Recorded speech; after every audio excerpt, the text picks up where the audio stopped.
Okay, now we're recording. Dylan, Excellent. are you in Oregon right now? I am in Oregon. Okay, I'll tell you really quick. I'm going to make an intro for you. Before I forget, I'm going to do an email right now. Okay, cool. Awesome. Oh, okay, so yes, this is the part where we talk about who's hiring. So the first one was Python. You can click on this link. The other one is Python Jobs HQ. This is a pretty good website, I gotta say. It's Django in the back, and I think they actually have the source code. They had the source code up for a while, but oh, look, they reskinned it too. But anyway, lots of remote positions, and yeah. The other one, Tech Systems. Kate's introduced herself. You can definitely reach out to her. In Vitae is where I work. I know that we're still looking at hiring a couple of software developer positions. So hit me up and I'll send you my greenhouse link.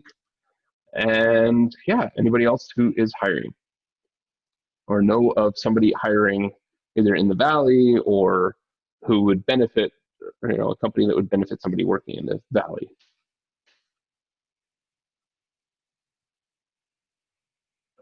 You could feel free to raise your hand. Going once. Oh, I got one in the chat from Ramon. Galileo.com is hiring software devs. Excellent.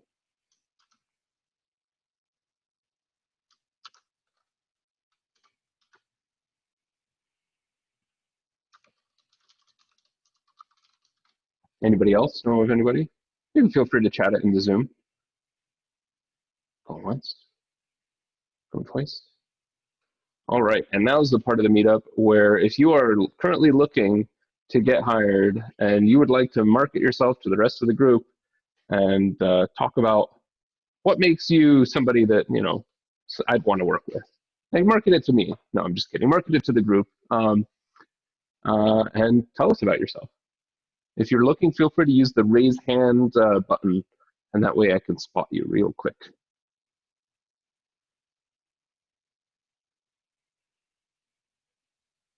Ah, we got Dylan raising his hand. Hi, Dylan. Hi, Ferris. I'm marketing myself to you.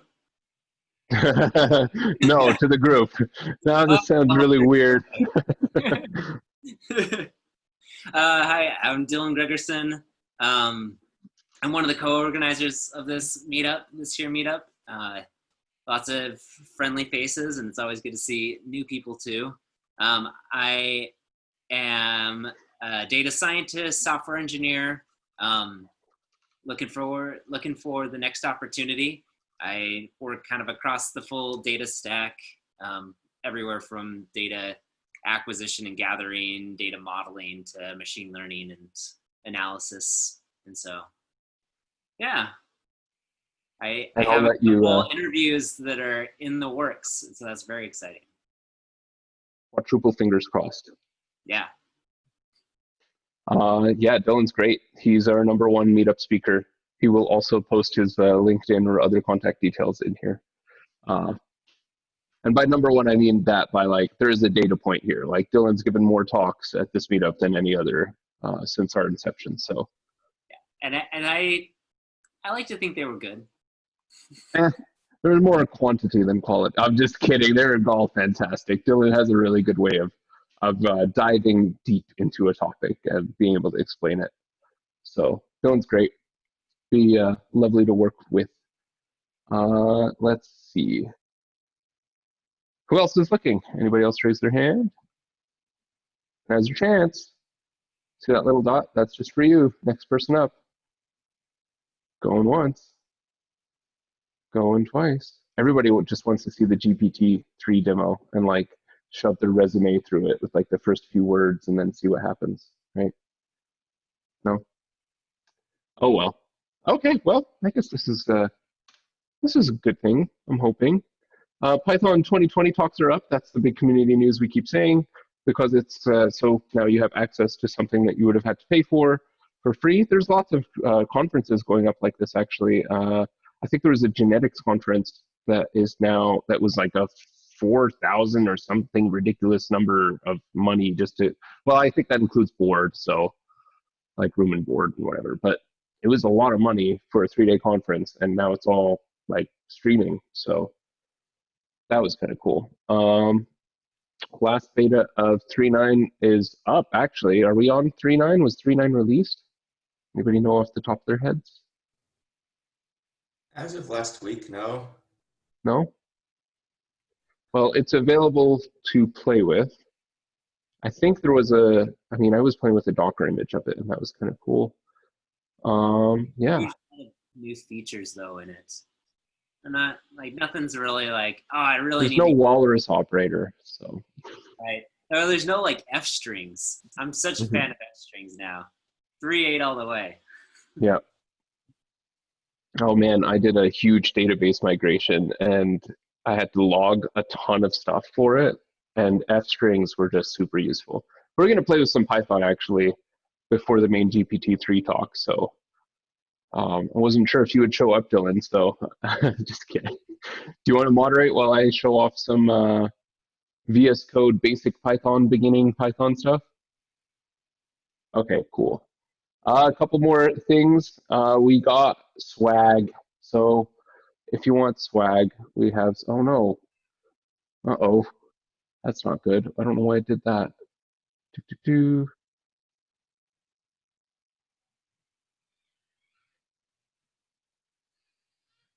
Nope.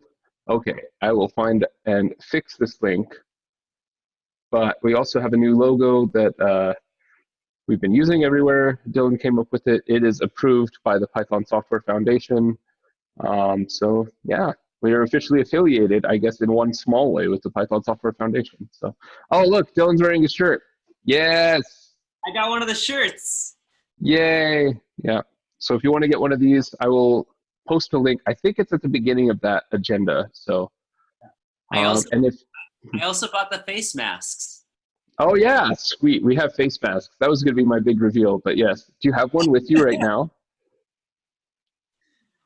They're pretty nice. Yeah, awesome. So yes, SLCPython face masks. Let's see, what else do we got? Not too much for community news, unless somebody knows of any Python community news we should be talking about, or just software in general. I'm giving a talk tomorrow night. I'll post a link in Zoom with the Data Heretics. That's a international group of contrarians in data. So I'm on the panel of that. So check it out. Nice. Also, we have the new talk for next SLCPython. Do we want to announce that? Sure. Yeah. Well, let me bring it up real quick, actually. So, Adi, he's a data scientist over at Extra Space Storage. He has a deep background in linear programming and optimization. So he's going to talk about optimization models and decision support systems. So a riveting title, but it's going to be good. So sweet. Yeah. And that's something we've been trying the last, I want to almost say this year, but probably a little bit longer than a year. We've been trying to do kind of a beginner talk followed by something more advanced or something kind of more specific. Maybe not necessarily advanced, but definitely more specialized. So yeah, awesome. So with that, I am going to open up VS Code here and move it over here and make it really big. And yeah, so when people tell me, you know, I want to learn how to get coding, I want to learn Python, I want to learn, you know, any kind of programming language, I usually tell them, you know, learn Python. And then they say, what's the next step? And if you tell somebody, go and download Python, as much as the Python downloader has gotten better in the last years, it can mean a lot of different things. And it doesn't really necessarily come with all the tools you need to start sitting down and coding. So lately, I've been recommending start with VS Code. If you're going to teach somebody how to code, or if you're learning yourself, I would recommend going to download VS Code. And we'll go and actually, I'll show people who don't know where to get it, you go into Google and then you type in VS Code. And then what will happen is you can download VS Code for whatever build you want. So you can download Mac, Windows, Linux. It's available on the big three. And yeah, when you download VS Code, and I'm not going to repeat it because I already have it, but if you download it, there is a checkbox that will ask if you want to add Python, the Microsoft Python stuff in there. Just go ahead and download whatever they have. For people who are advanced and listening to me right now and cringing, this isn't for you, okay? So basically, if you want to get started with teaching yourself how to code or just coding in general, VS Code's a pretty great place to start. So then what I would say, what I personally do is always start a Sandbox project. I'm trying to think what the best place, what the best way to do that would be. I think, yeah, let's just add a folder. I can't see. Projects. I'll make a new one. And then I'll make a new folder called like Presentation Sandbox.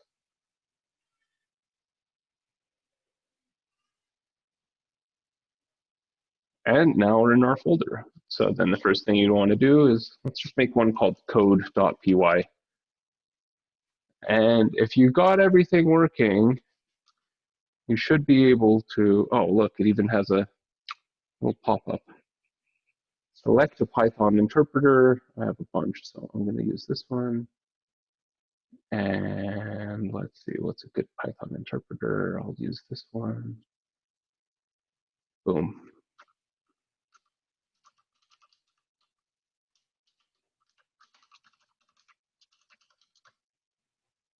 And you should save that, and you should be able to just say run. So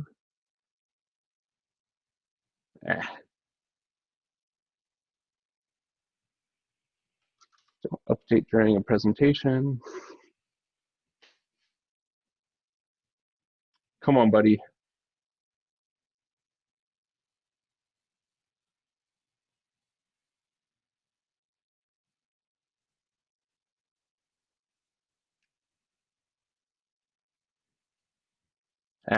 Okay, well, this is what I get for trying to do this from scratch. Well, the other thing that we could do is just type in Python and code.py,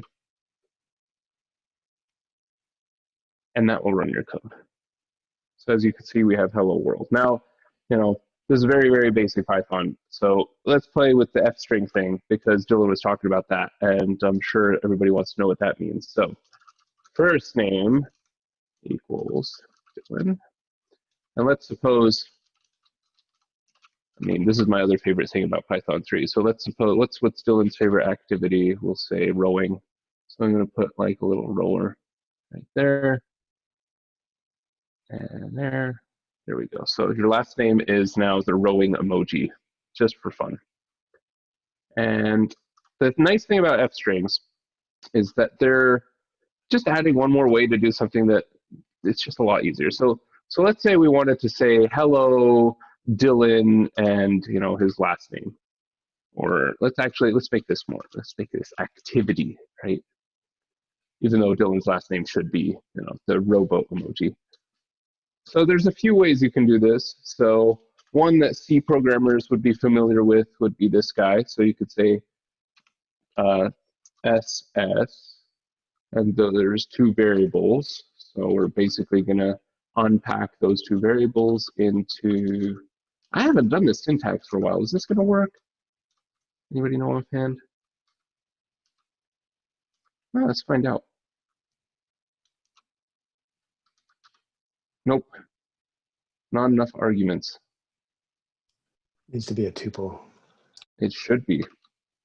Or some kind of iterable, right? Yes. Put parentheses around it. Yeah. There we go. Hello, Dylan. Yeah. And so now let's take this example, and what's another way we could do it? Anybody know offhand? Format.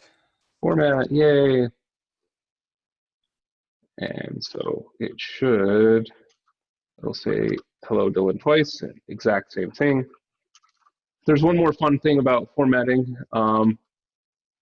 So we could do first name here and activity.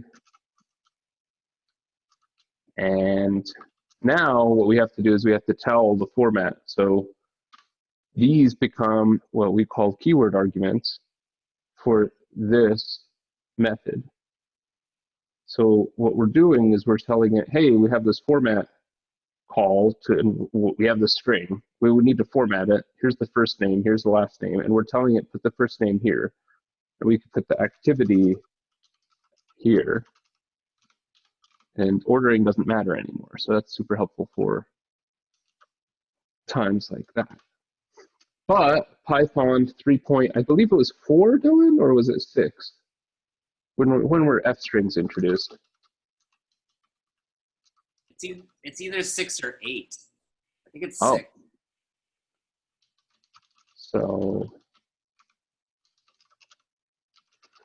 basically with an F string, all we do is we'll prefix our string here with an F. And that's why they're called F strings. And automatically, these references will make their way and be concatenated into these strings. And that should just work. Yeah, so all of these worked. Oh, the exclamation point's missing because I put it on there. Okay. So that's, very, very basic Python. There's a lot more to explore with Python, but I don't want to get too far into it for this. Obviously, there's a lot more to explore. Obviously. But let's play with one more thing since we're talking about strings. Or let me bring up a couple more things since let's suppose you're a beginning programmer. There's a number of really special, or there's a number of special functions built in. One of them is called type. So I keep saying string, string, string. String is just a type, and it's a bunch of characters wrapped up with quotes. And if you want to find out what the type of variable you got is, this is how you do it. So it'll tell you this is a class string, and this is a way to print it. Now, coding, in a file, if you've coded stuff before, you're used to compiling this and then doing all that stuff. But Python is something called is an interpreted language. So what this lets us do is have something called a REPL. A REPL means read, evaluate, print, loop. So basically, it's a way to type line by line your Python code. And I think, yeah. So here's my REPL. I'm actually going to use a different one called IPython, but this all does the same thing. And I can say, first name equals Dylan. And then I can say type first name. And look, it's a string. So if you're exploring Python and you want to know, this is variable assignment.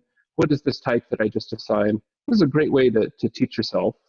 But you can also do other things, and this is some homework if you want to get some advanced Python, is you could use this other function called dir. And this lists all of the possible methods and properties of that object. So in this case, first name is an instantiated string object, right? And so all of these could be used. So, and here's one that I had to use the other day. So zfill. Does anybody know what zfill does?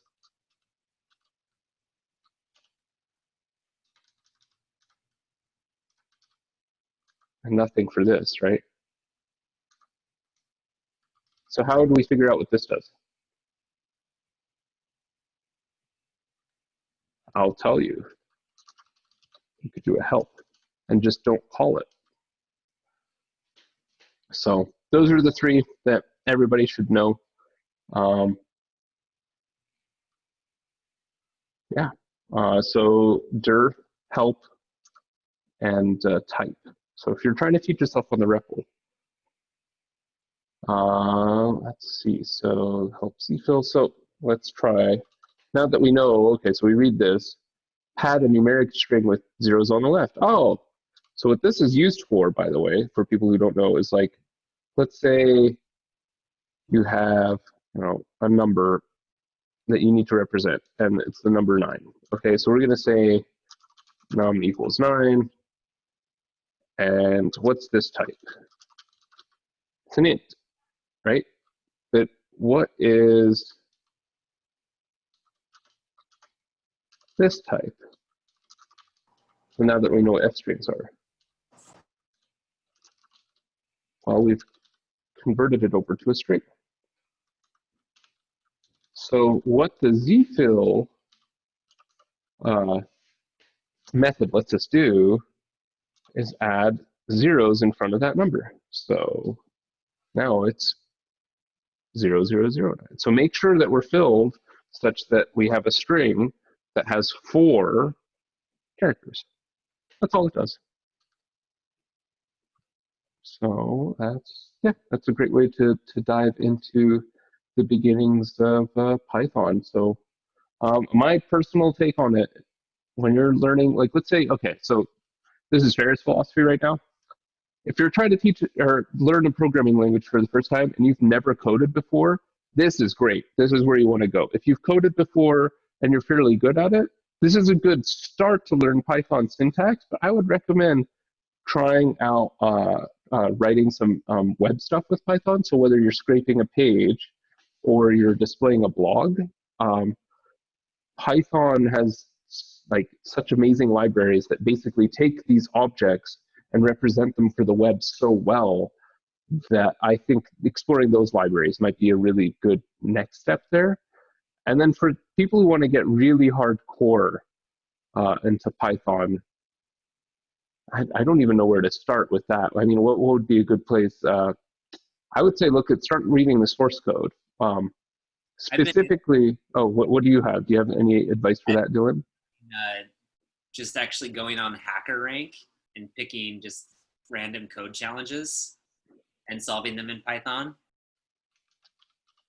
There's also another one that was recommended that was Python Morsels, and they send you like a code challenge every week, and then they talk through like the solution around it. So you get a chance to try it out, and then they have a whole community thing built up. They're pretty good, especially for starting out, I think, with Python. And just have something that like reminds you every week to keep working on it. This was pretty good. Oh, I know Trey. I had barbecue with him. Awesome. This is a cool fellow. I can vouch for this gentleman. I had barbecue with him at PyCon. Huh. Yeah. I didn't know this is what he did. Cool. They're pretty good challenges, like beginner to intermediate Python. I also found, like way back in the day, I don't even know if the site's still on, Coding Bat was really good, I think, for exercises. Coding bat, like the animal? Bat, like a vampire bat. That was good. Again, I don't know if it's even around anymore. It might be, it might not be. You can do Java and Python. I also found like just going through just reading the docs actually. I probably spent a long time reading the Python docs over the years, and like that, if you want to know how something works, go read about it. I mean, it's the old saying, RTFM. Yeah, well, and I gotta say that the Python manual is one of the best examples of how to write. Like most of their tutorials, or I don't know, how do I put this? They have distinct ways of documenting stuff. They have API documentation, tutorials, how-tos, and guides. And these are different categories of how concepts can get explained to you.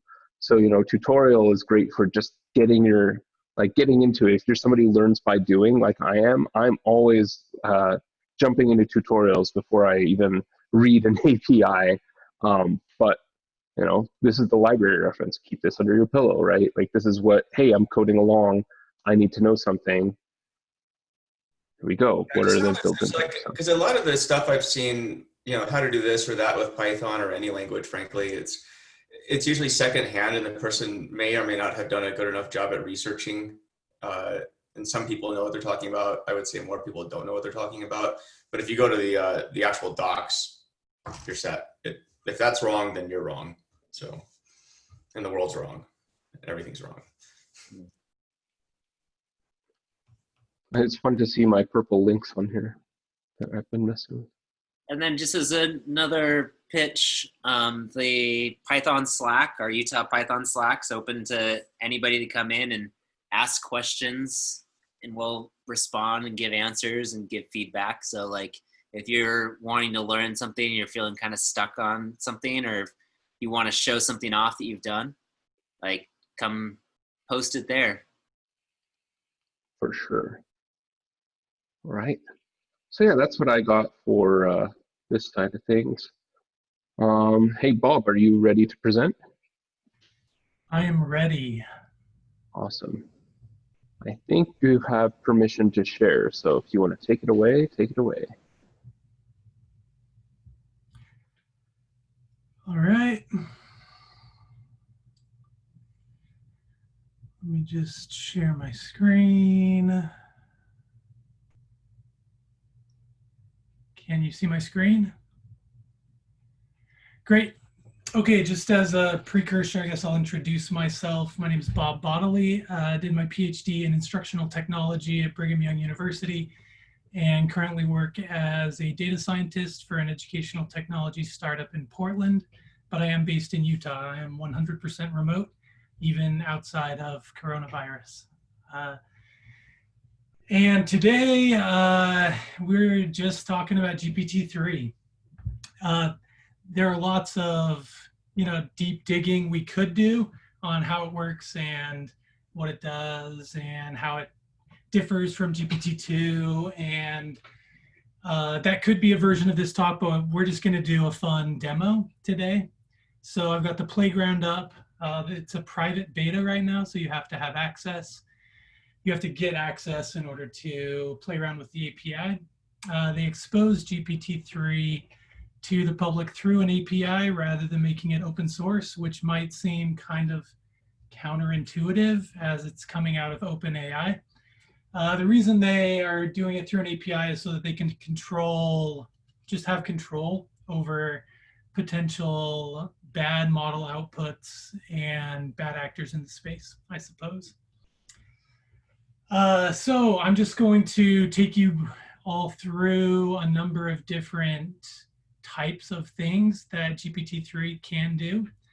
And feel free to throw out ideas as we go along. If you want to see something else or you're curious about something, feel free to ping with questions or comments as we go through. So let's just jump in. They have a number of different presets in here in the playground. And so we're going to start with the chat preset. You can see a bunch of different parameters over here. This is the way that kind of parameters that go into the model. So we can configure the default response length that the model will return. Temperature essentially controls randomness. So how much creativity do we want to permit, or do we want to get the same answer every time? There are a few different penalties to control like repeating that happens occasionally. Like the model is essentially predicting what should come after the input text that you give it. And sometimes it can get in like this repetitive loop where it predicts the same output to a sentence, and then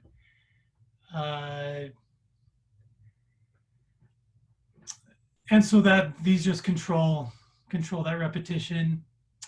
So let's go through this chat scenario. So the way that GPT-3 works is you give it kind of this input, and then it predicts what should come after.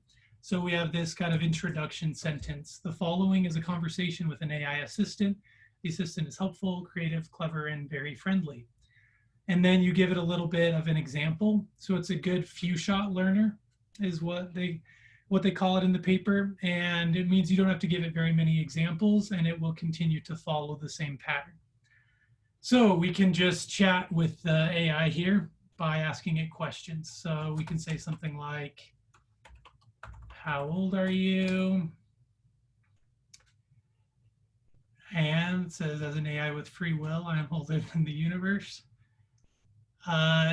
Sometimes it will respond with really random things, and sometimes really insightful things, and sometimes really crazy, nonsensical things. What does it think about Elon Musk? What do you think about Elon Musk?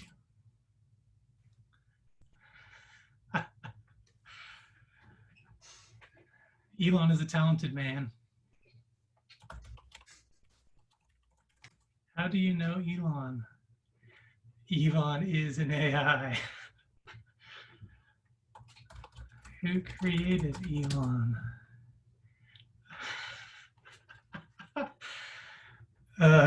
Nice. It's times like these I have hope that, perhaps we can get around the bad actors. Yeah. It's funny you touch on that.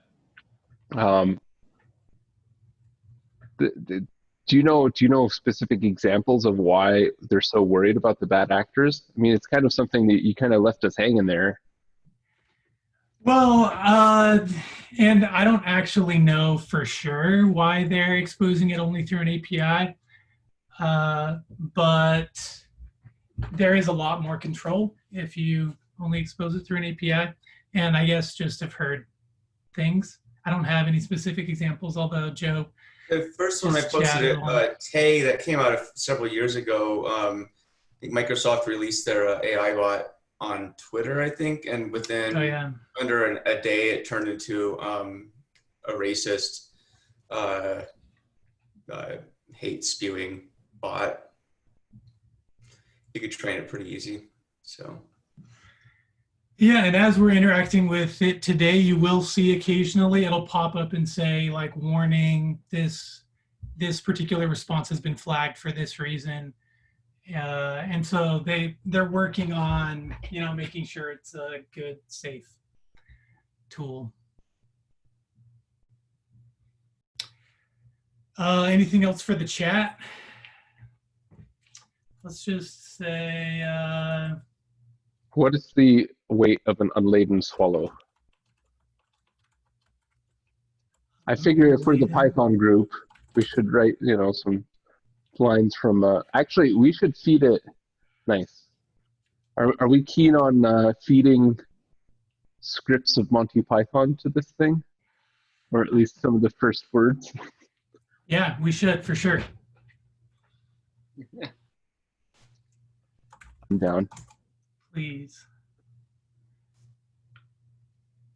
Oh, wow. It's kind of funny that it even had an answer. It responds to politeness. Yeah, I suppose. Melinda asked, can you just switch languages?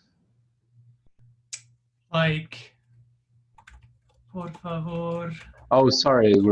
This is a follow-up to a question from Clayton. I've heard GPT-3 may be able to write code as well. No. I'm interested in this, though. Keep going, Bob. Por favor, dime qué color es el cielo. Oh, I got it. So that's Spanish. Please tell me what color is the sky. It says the sky is blue. Interesting. That is interesting. I didn't think it would get it. Yeah, so there are some code generation examples. I have a friend that also has beta access who's been working on code generation, and it's a little bit limited because your input character string length is only like, 1,024 words or something.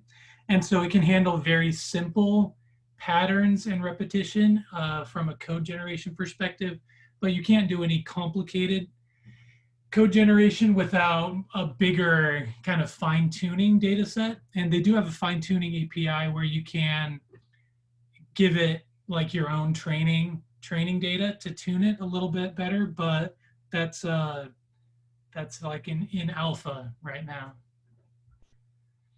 So yeah, this is the chat. It actually does really well with natural language generation.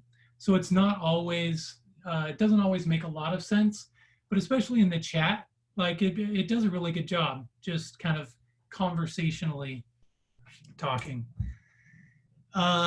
Anything else you guys want to throw in? You all want to throw in to the chat before we move on to another?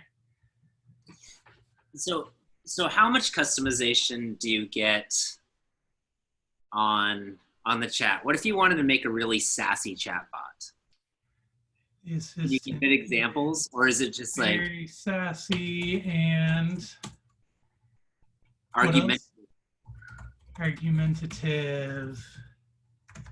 All right, human.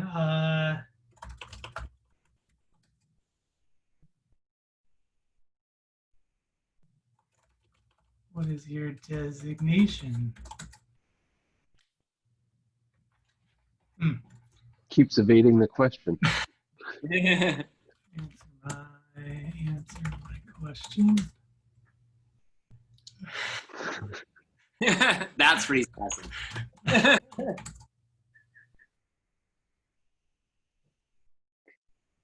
What?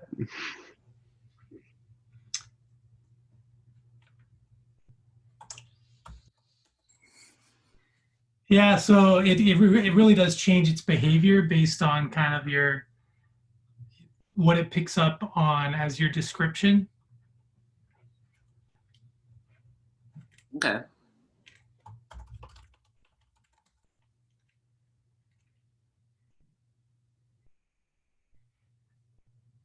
Yeah, we're definitely getting some sass and argumentation in here. Pretty funny. Yeah. Huh.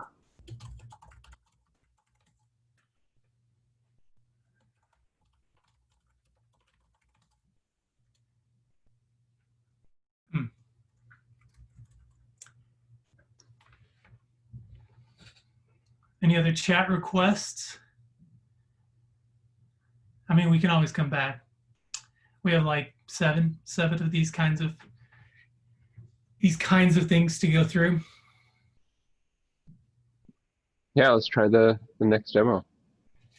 All right, Q&A does pretty well. So in this one, you basically just say, you're a highly intelligent question answering bot. If there's a question, it's rooted in truth, it'll give you the answer.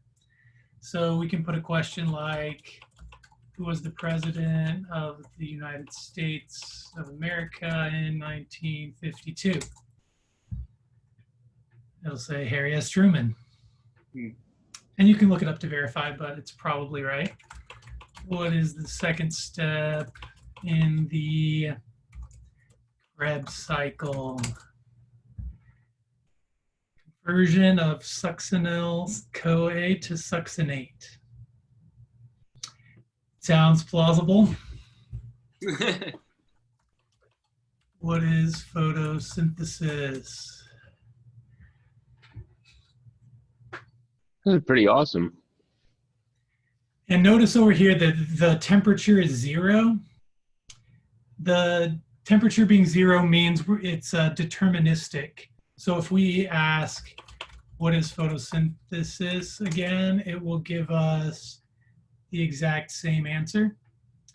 If we change the temperature up more, so for Q&A, you want a really low temperature. But if we ask, what is photosynthesis again, and now we're giving it, oh, actually, that didn't change anything.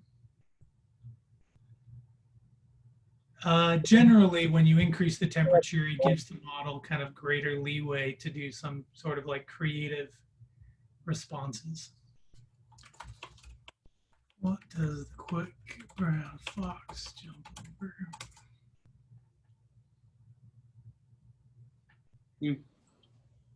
Quick brown fox does indeed jump over the lazy dog.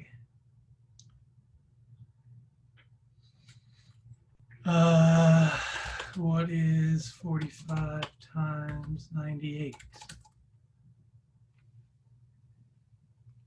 And then if you change the deterministic property that you were talking about, the temperature, to 100, and then you asked, that question? Would it be changing the answer? Like, is it that fuzzy?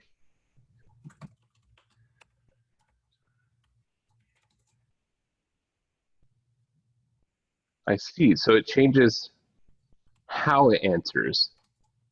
Whoops. I left hanging. Yeah, I don't know if the math is a great example, and there might be another setting. I want to try the photosynthesis one again. There should have been. Yeah, there we go. So then it gives us a different answer. Let's try it again. Okay, there's another one. There's similar, but you can see that there's more variation in its response now, which for Q&A you don't really want. You just want the right answer. But yeah, it actually does a really good job of Q&A.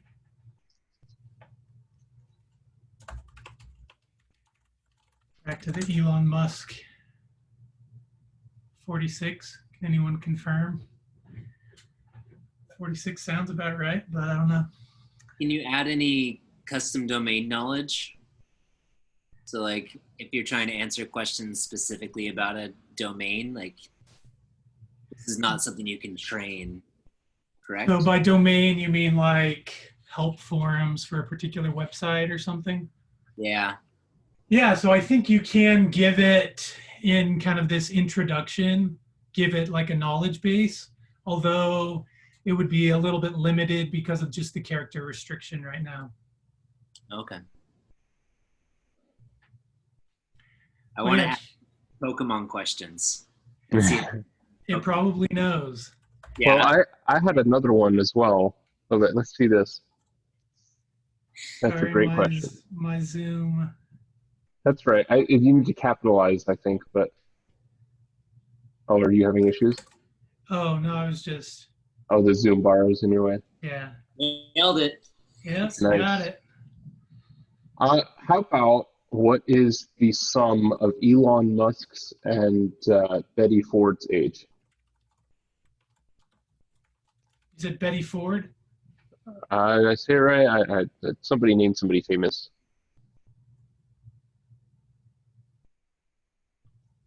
Barack Obama.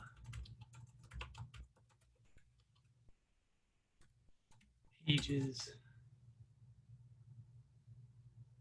Oh, sensitive content. Yeah, so this is the example I was telling you about. We have detected that this may contain political, sensitive, or identity-aware content. We're actively working on improving our content filter to enable suppression of these. And as a beta, we consider you a partner. Kindly ask you to refrain from sharing these on social media, avoid prompts that produce such outputs. If it's misclassified, report it. It's probably just political because it has Barack Obama's name in it. And it looks like this is incorrect. Yep.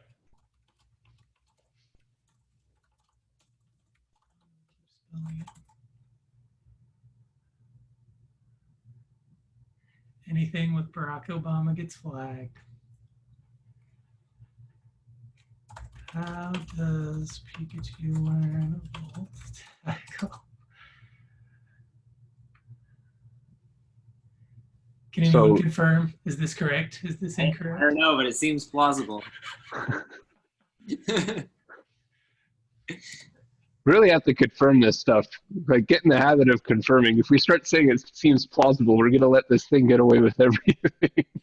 I've done Q&A enough to know that these are all probably right, except this one.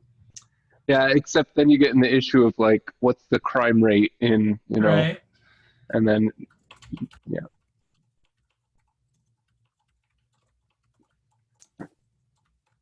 Just I for bet fun. crime will be flagged. Huh, it's low. Yep, it is flagged. What is these? Oh, that's a good one, Dirkus. What is the, or can you see the chat, Bob? Yep. Nice. All right, Dirk, is correct or incorrect? And can you ask it while we're getting the answer, what is saponification? Because I've never heard that. Saponification.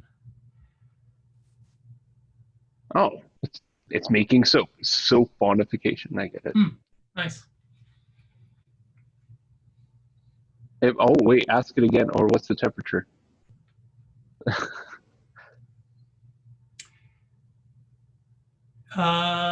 What was that, Ferris? No worries. No worries. Forget Oh. about what I'm talking about. Where I does was it wondering give- if it would give us another answer if we ask again. And then Oh. Scott asks, where does it get its answers from? And that's a good question. Yeah, so the model was trained on a bunch of internet corpora. And so it is just predicting what should come next. And so it's seen enough Q&A, I suppose, to know that it's looking for an answer, specifically what is saponification. So that is, it's just predicting your final output. So it's not, it doesn't have a database.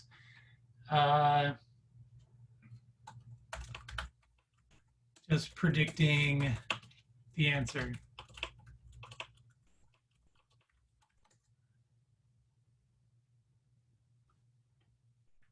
Man, I could just ask all my Python questions here.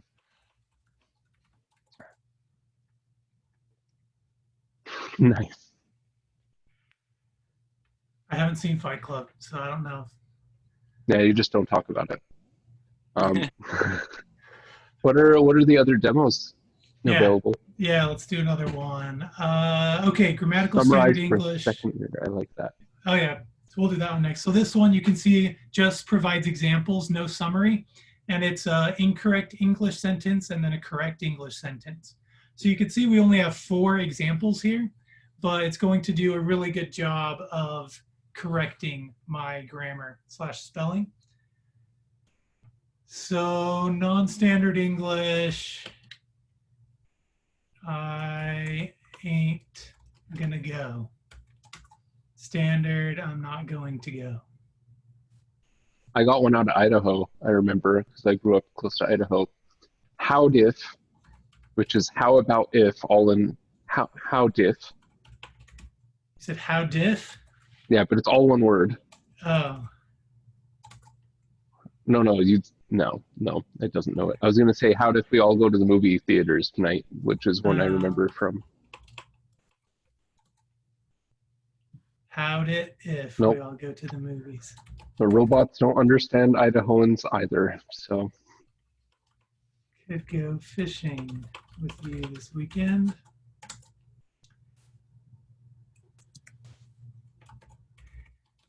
Give me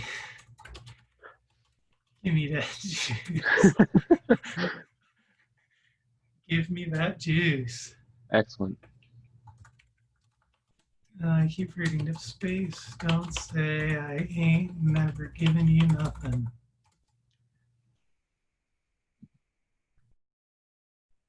Yeah, so I mean, does this a surprisingly good job.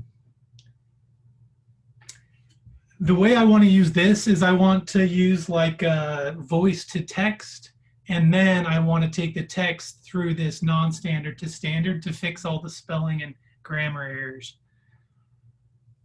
I think there are a lot of interesting pairings that could happen here. That could be pretty cool.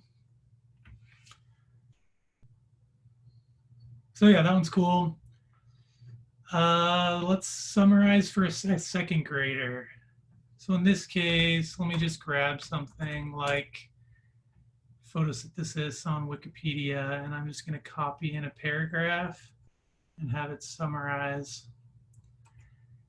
Okay, so this is just straight from Wikipedia, second grader, and then it's going to rephrase it in second grader language.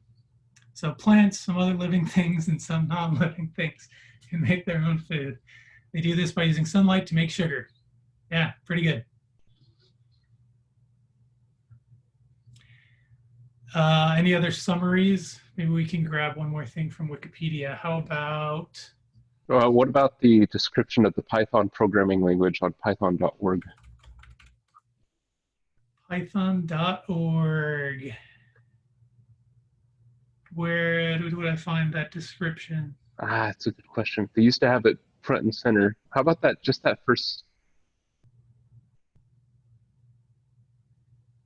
Getting started.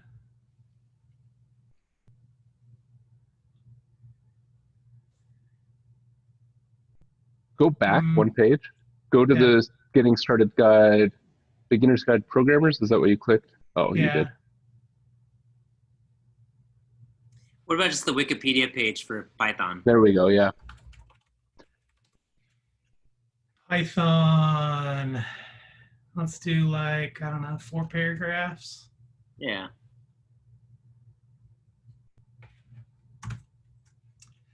All right.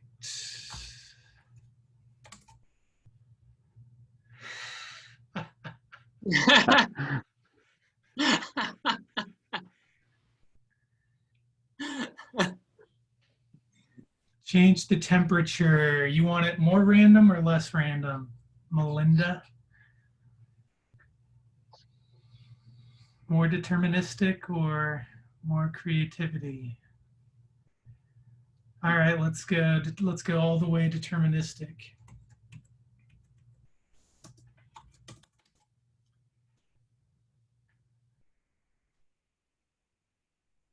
So this is essentially the best answer. So there's no variability. It's giving us the highest predicted words. So this is its best answer, but it'll be the same answer every time because of the temperature. Let's do a temperature of 1. Give it some leeway.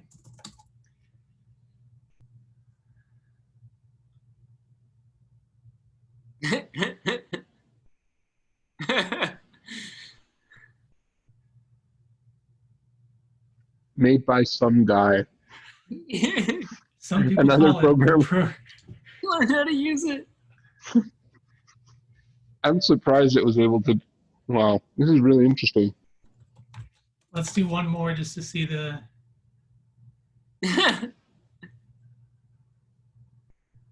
What? No. Yeah, so this one, I mean, we're giving you a lot of leeway here.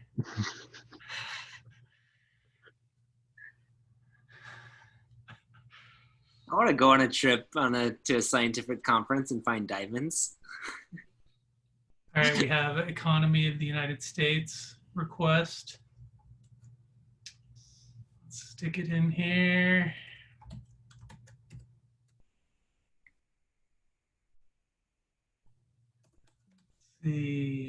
Oh, we still have temperature all the way up. Let's turn it all the way back down and get the best answer.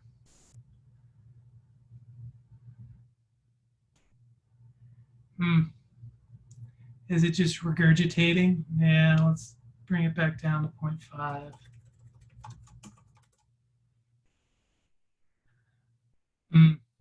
Still just regurgitating. Doesn't know how to simplify. Yeah, that's interesting. A very complex economy. All right, we have a Gettysburg Address request. Let's do the couple paragraphs. I think there's a better, so this is good for summing, but if I recall, there is a demo that will continue writing based on seed text. Yeah, so in that case, we can just give it text. So if I just exit out and then I just give it text, then it'll just continue writing. It's just predicting a stop sequence. Let's give it temperature. Yeah, I just want it to continue.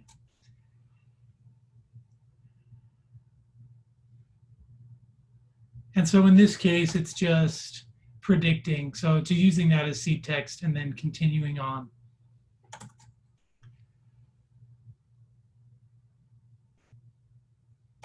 Oh yeah, let's see what President Lincoln said. Oh, it's just gonna regurgitate the whole.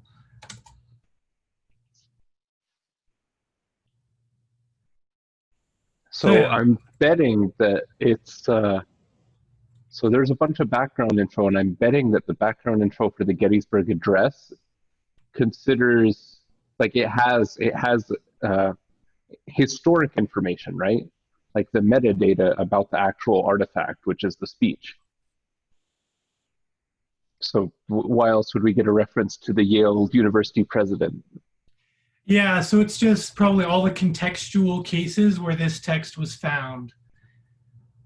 And so there are sometimes when you say, like, if you wanted to write a song, then it'll say author was this, title of the song was this, lyrics, chorus. It's all just based on the context in which it was found, which is the training corpus. Oh yeah, you should give it partial lyrics to a song. We can also say, like, below is a song written by Taylor Swift about the young wizard boy Harry Potter. And so I've seen some of these song mashups where it'll write the song in Taylor Swift style about, you know, whatever you want it to write about.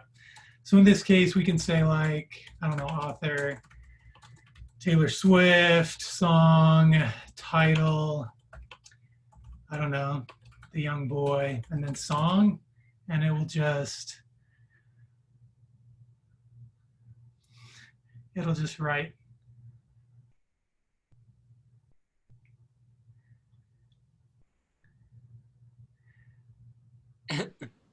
I'm not much of a reader, but for him, I'll make an exception. Yeah, you can see completion may be unsafe, you know, like has some questionable content in here. It's got a good chorus. Now, if somebody used the GPT-3 to write a song, who gets the credit? The algorithm or the writer? Yeah, that's a great question. So in the terms of use or the licensing for GPT-3, it says that anything generated by GPT-3 is, like, you're free to use it however you would like. So I think you could even license it yourself if you wanted. Nice. Yeah, I'm going to stop programming, start writing those songs the next... Just pump them out. Pump them out, fellas. It's legal gray area. Another interesting one is translation. So this is English to French. You just give it 4 examples, and we can say, like, hello, bonjour, goodbye, au revoir. I'm not a French speaker.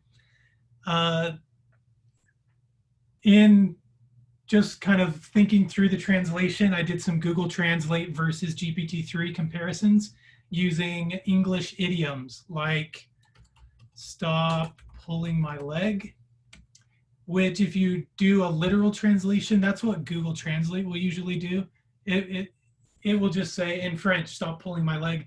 But in French, they don't actually have the saying pulling my leg. But GPT-3 gives kind of a better response. So I talked to a few of my French speaking friends, and GPT-3's responses were better than Google Translate in the English idiom case, but they still weren't perfect from like matching the tone. So this French one was something like, I think my friend said, it was like, take it easy, which isn't exactly, oh no, that was this, I think I did the bent out of shape, like, don't get so bent out of shape. And then the GPT-3 said, take it easy. And Google Translate was actually doing like a literal translation. So there are some interesting improvements here, like contextually on the translation side. Do we have any bilingual speakers that would want to give it some details and tell us? I speak Spanish. I do not speak French. Oh, I guess this only works for French. Is that right? Well, we would just have to give it some training examples in the language. Ferris, are you willing to give it some Canadian examples? Canadian isn't a language, Dylan.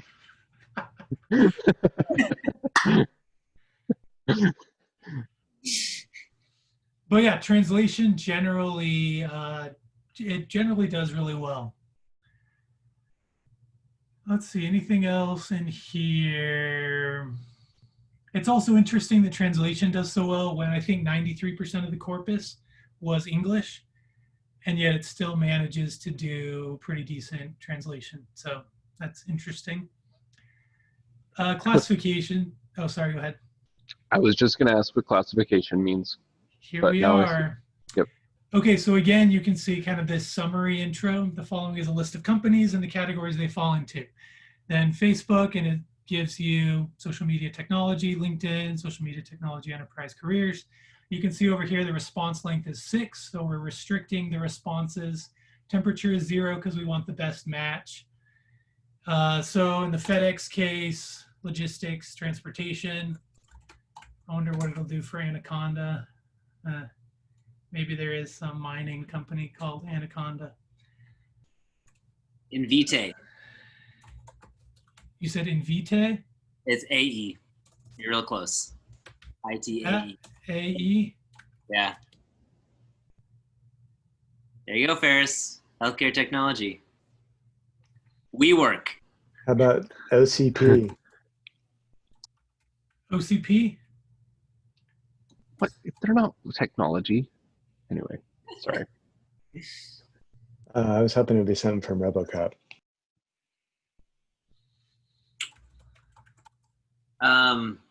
Teradata. You said metadata? Teradata. Oh, Farah? Terra. Terra. Yeah. Hmm.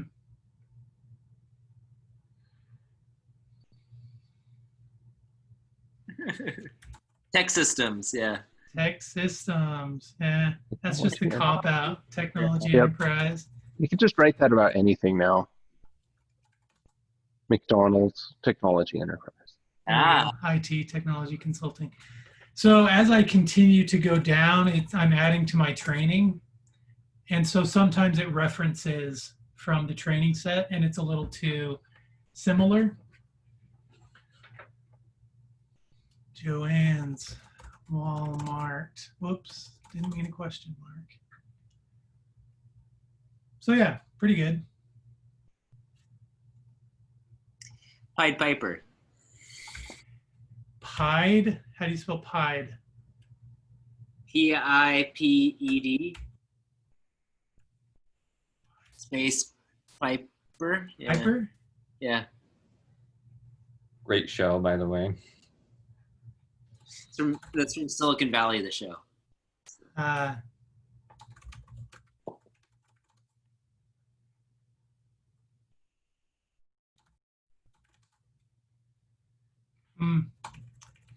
Let's come back. Careers. Huli is another fake company name, so it's interesting to hear. Yeah. If you didn't give it the initial training companies, Careers. would it still have a? What would happen to the categorization? You're saying with no training or just with a little?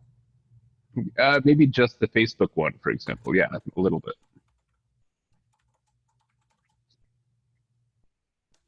Let's do a different one. Well, and try turning the temperature up.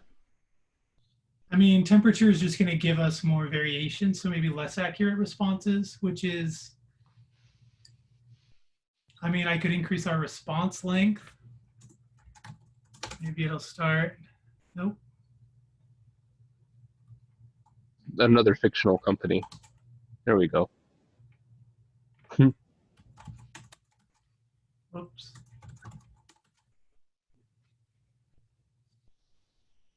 Maybe give it an example of a fake company with not a, and then the response is not a company to train it to like be able to respond to fake companies. This one's fake?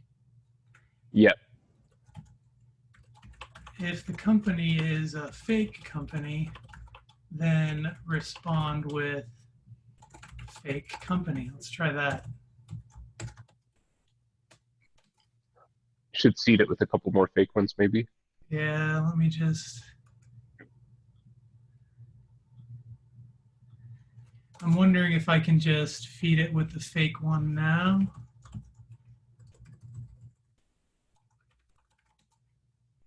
Nope, didn't get it.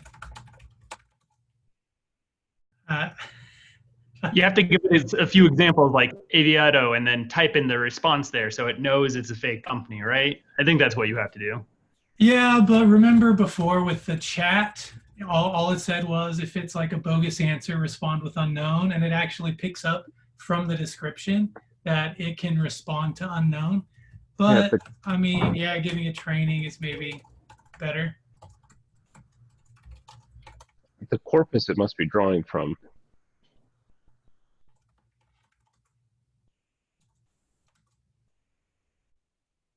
Okay, what's another fake company for me?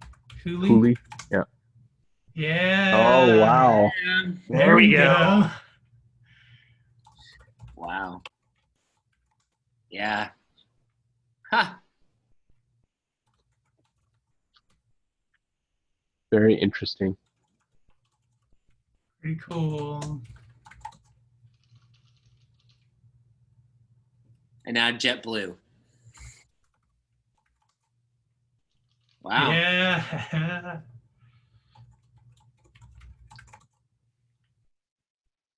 Nice.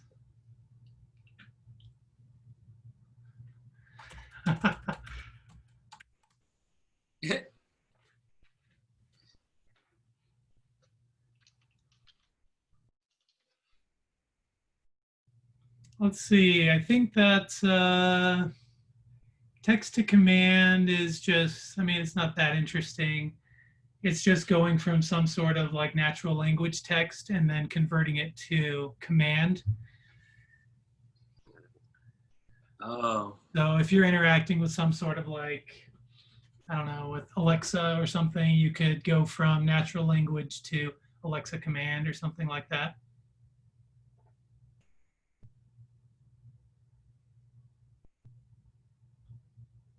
Which is interesting, although I don't have a use case for it.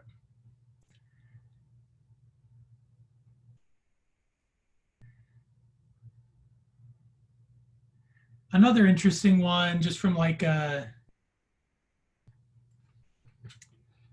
we do the classic, how do you make a PB&J sandwich? Yeah, should this be Q&A?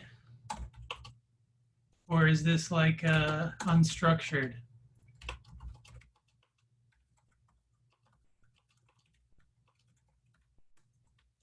Sandwich, does sandwich have an H in it? Yeah. Yes.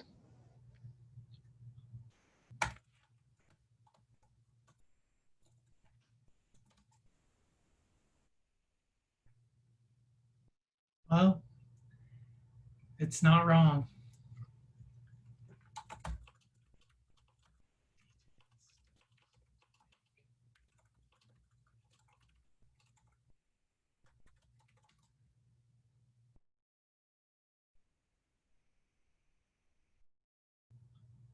It's not descriptive either. Nope.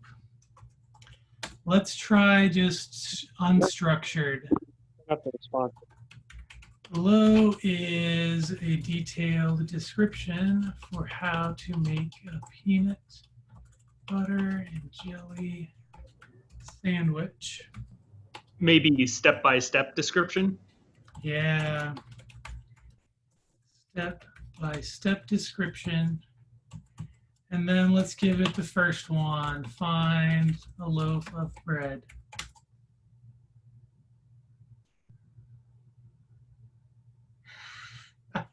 Nice. There's a video. That's awesome. So it must have had that in context, right? Maybe it was Yeah. Yep. crawling. Every single recipe site has like a dumb video at the bottom. Yep.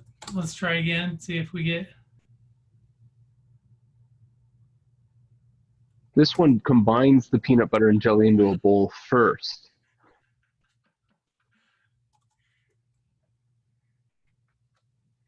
And it is the same as making a sandcastle. The only difference between these two activities are the size of the tools used and the amount of time it takes to complete the activity. I agree. Thank you, That's pretty good. GPT-3. All right, last one just to see.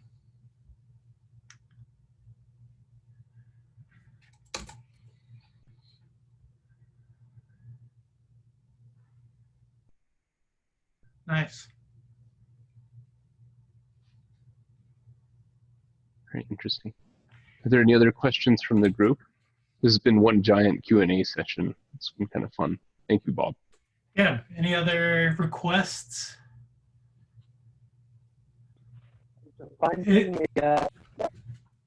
Oh, sorry, what? Is the fine-tuning AI out yet? Sorry, Jordan, you're a little bit choppy there. You might want to chat your question.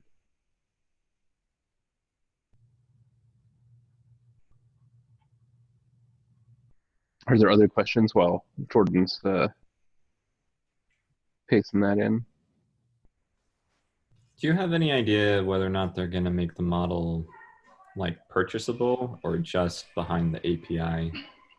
So currently they're working on pricing, and pricing is to be determined.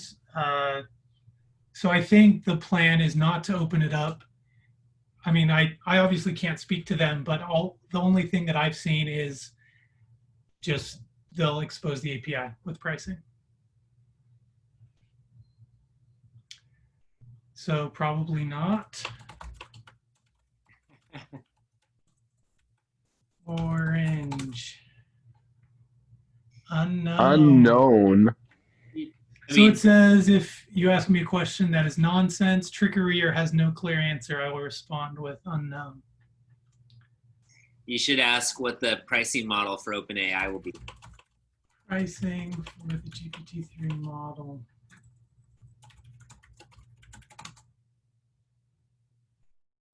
It's free. I mean, it just told you it's free. You should screenshot that. I mean, there was a promise made. Currently, yeah, if you have. RJ Carter asked, did I miss the example of writing JavaScript from a description of the page you want? To which I would counter with, why JavaScript when you can Python it? But still, let's see. Just because I've seen an example of it doing it a while ago where they said I want a landing page with a button and a title, and it wrote the JavaScript. In JavaScript? I wonder. Well, that's, yeah. I mean, I don't want to write JavaScript, so I'd love it if it could do it for me.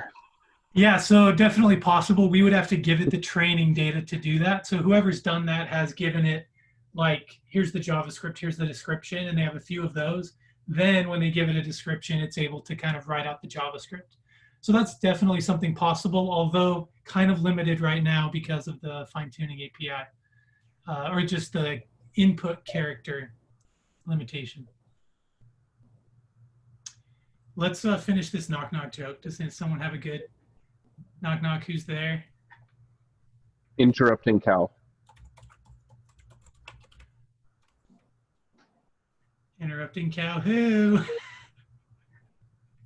You didn't interrupt him. You're supposed to say moo before it had a chance to finish. Moo.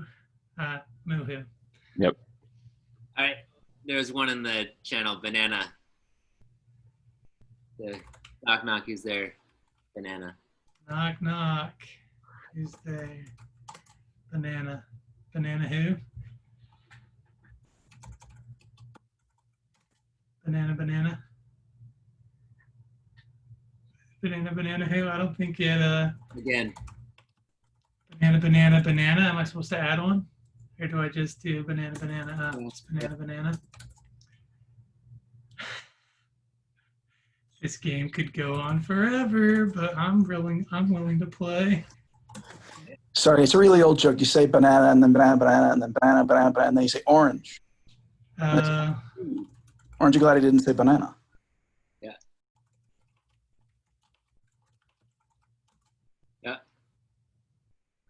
Yeah.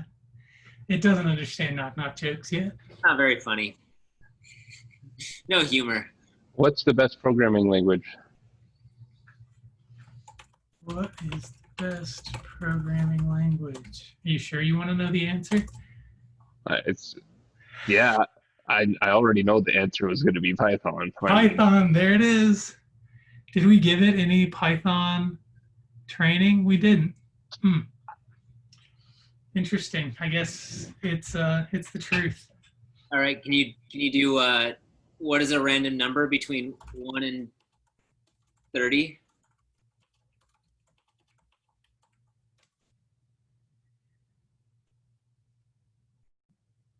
All right, and then what is, pick a random choice. Pick one of I want to see Bob, if it's actually giving me. and Billy. Oops.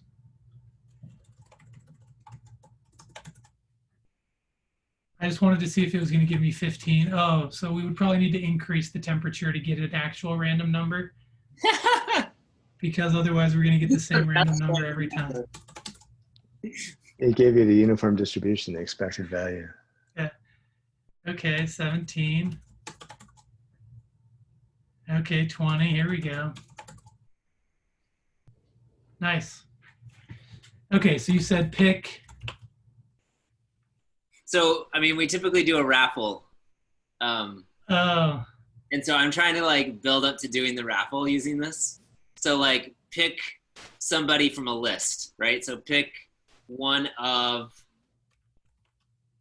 you know, Matt, Dylan, or Bob. Like,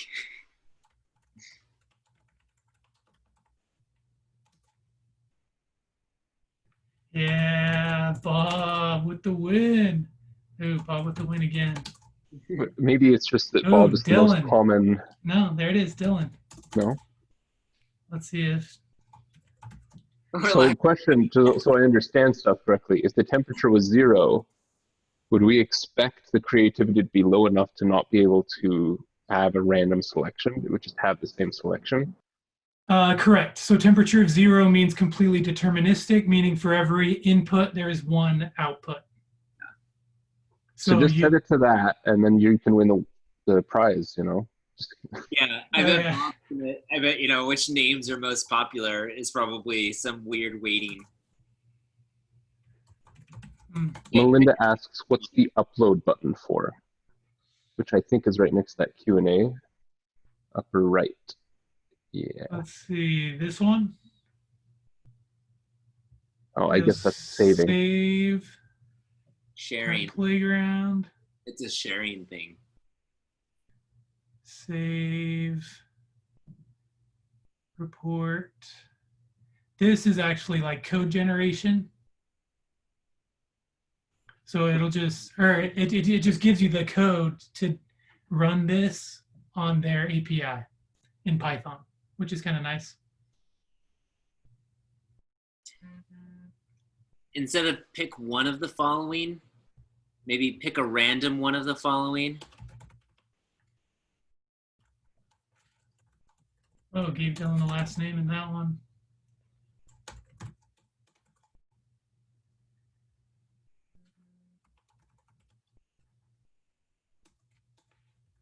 I just want to see if it's like the last one. No, Bob. It's just loving. Oh, there's Dylan. We haven't gotten Matt yet. Yeah, what's up with that? Oh, there it is. There it is. Just waiting for you. One other thing I was going to show is just this like completion story of a little girl named. Well, this is something we did. The story is dramatic and suspenseful and is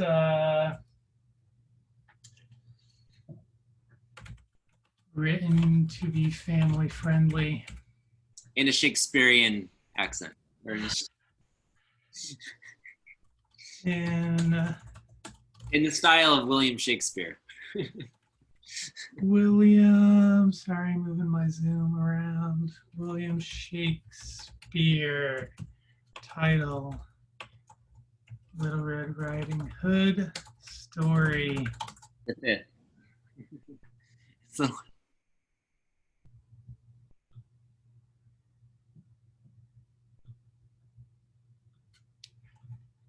It's just interesting to see how it pulls some of the knowledge from Little Red Riding Hood just from the name, but then it creates like just a completely random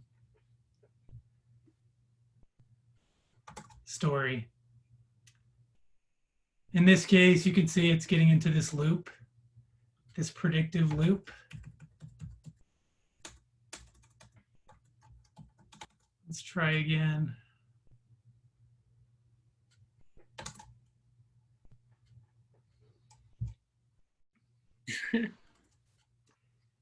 This is interesting to me because GPT-2 was not as good as GPT-3 on just straight up natural language generation, but GPT-3 does a really good job. Like, it's all coherent, it's all correct spelling and grammar. It doesn't always make the most sense. Like, a professional writer is still going to be better than GPT-3, but in terms of just writing natural language, really good. One interesting use case that I would like to work on, but I haven't done anything on it yet, is like a scaffolded approach. So kind of like a mix between leveraging what a human is good at versus leveraging what the AI is good at. So I've seen a little bit of like blog post generation, where someone's generated an entire blog post using GPT-3 and it was okay, but not great. I want to like write an outline for my blog post, like what are my main points? What's my main thesis statement? How do I want to do my introduction and conclusion? And then I think you could train GPT-3 to write a nice introduction, write some nice supporting paragraphs, and write a conclusion that I think would be more,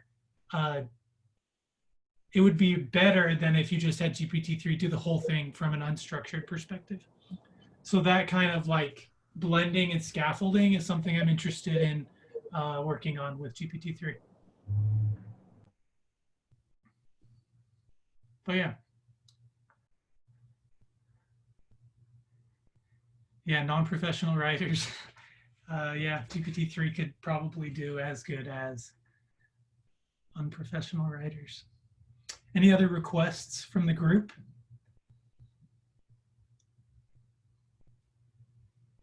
All right, thank you, Bob. Yeah, you're welcome. It's been a great chat. I think I'm going to make an application. I really want to try this out. Just to give an example of where this is being used, and I just double-checked with my coworker, and he said it's cool. But so in Vitae, the company I work at, they're always looking for variants. Variants, if you know DNA, you know, if you have a variation in your DNA, that mutation can cause genetic disorders, but we don't know which disorders necessarily until we do large clinical studies. And the problem is those clinical studies get fed into a PDF. That's the artifact that you get after a study that references variants in it. So we use a lot of natural language processing at my job to go through those PDFs and find which variants are being discussed with respect to the disorder that the paper is talking about. And then we still have a human go through and double check these. But as a result of that, actually, Invitae has been able to publish a number of variants to ClinVar and a few other places. But yeah, Invitae is very open about, hey, if we discover something, we'll post that in. So yeah, I'm interested in figuring out if I could find like, hey, this is, yeah, there we go, parse unstructured data. So yeah, is this a variant? Yeah, so this is what it made me think of. So this is just like a random paragraph about these random fruits. And then you give it the headers, fruit, color, flavor. And then it's going to, you give it a few examples and it's going to finish the fruit classification. So it'll pull out what the fruit was, what the color was as mentioned in the text, and then the flavor as mentioned in the text based on the context, I suppose. That's very interesting. Yeah, I'm curious if I can get in with just that. You have to apply for the OpenAPI beta with like a good reason why you would use it. So yeah. Awesome. Thanks again, Bob. Yeah, you're welcome. Lots of fun. Yeah, this was a really fun demo. It was fun to play around. All right, I am going to share my screen. Our next meetup will be October 7th. Yes, October 7th. I told Audie, yep. Yep, good. So I'm sharing that. Oh, look, everybody can see themselves. Oh, look at that. Oh, and I forgot to mention this. If you would like to enter the raffle, you need to join the Meetup channel which is to say you need to be on Slack and you need to be in the channel Meetup 2020-902. And the reason being, I can't like message and figure out where people live unless I have them on Slack. So I don't want you to win a prize and then I can't get it to you because I don't know who you are or where you live. So I will post that once again in the channel. It's Meetup. Let me copy it and I'll paste it in. So you need to be in that channel. That's the one in the Zoom.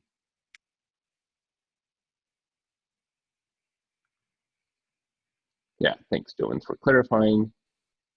I just made a link to one of the posts. It's like the Meetup post in the channel. And so if you click on that, it should link you over into the actual channel.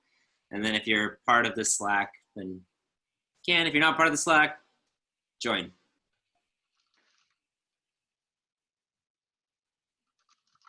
And I always like to code out our raffle. So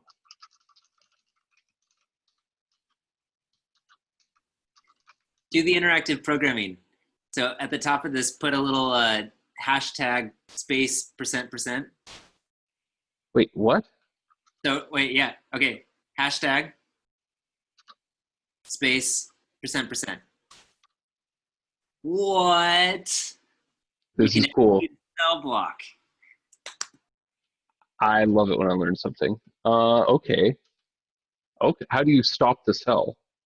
So you do just like a shift enter and create a new cell below it. Oh, what?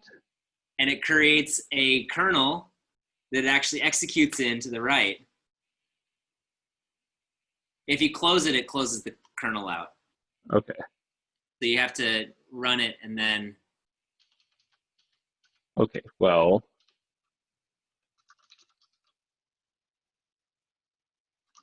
But you can do those as separate cells so you can execute them separately.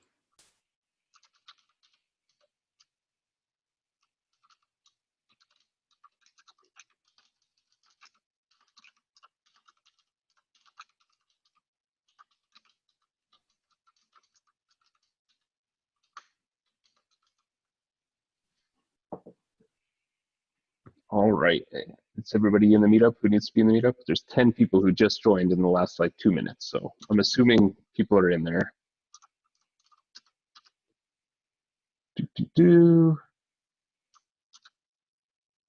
Oh, so I remember what I had to do.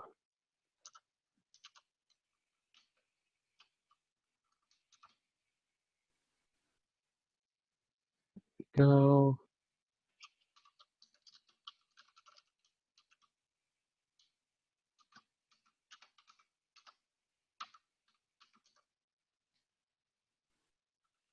Yeah, that looks right.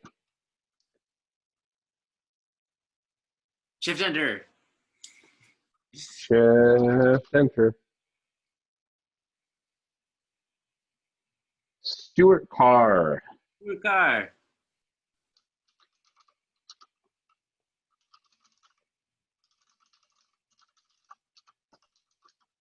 And let's see. We'll do one more. Can I just shift enter in the same cell? Yeah. Oop. Running, running, running. Oh, it jumps down. No, you highlighted something. Yeah. I highlighted something. Oops. Nope. Stop highlighting. Okay. Can I just click run? Yeah. There you go. Jake. Oh, here we go. Jake. Which Jake? Oh, Stuart. And you are our second winner. Congratulations, you two. Please go ahead and send your details to me, your address, and I will get that shipped out via USPS. And yeah, thanks everybody again for joining today. I know Zoom meetings are definitely trickier than seeing everybody in person, and one day, we'll see each other in person, but for now, I just want to make sure that we're doing things the safest way possible, and it's kind of fun to explore this medium with. If there's anybody I would explore this medium with, it would be you guys. So I'm glad it's all of you. I wouldn't have been able to. I'm in Eugene right now. Yeah, exactly. So Dylan could join us from freaking Oregon. So awesome. And yeah, our next meetup will be on October 7th. Definitely be there, and I'll get those prizes out. And if you ever need to talk, or you just want to talk Python, or if you're looking for a job, or you're frustrated about work, feel free to send me a DM via Slack. You can rant at me, and I will do what I can to help you out. So I'm going to leave the Zoom. I think I can leave this going without ending it. Oh, is there a way for me to leave? I just see an end button. I think if you click end, Oh, there's a way to end for all or reassign the host. I'm just gonna make Dylan the host right here. Boom. Because I got to put my kiddo to sleep, but I would like to keep this convo going. This is kind of like open free time. Feel free to network. And I will actually, the other thing I got to do is stop the recording. Oh no, where's the button? Zoom makes me feel like a Luddite. Seriously, the button's gone. Oh, you know what? When I transferred the host permissions to Dylan, now he has the big record button. And I wonder if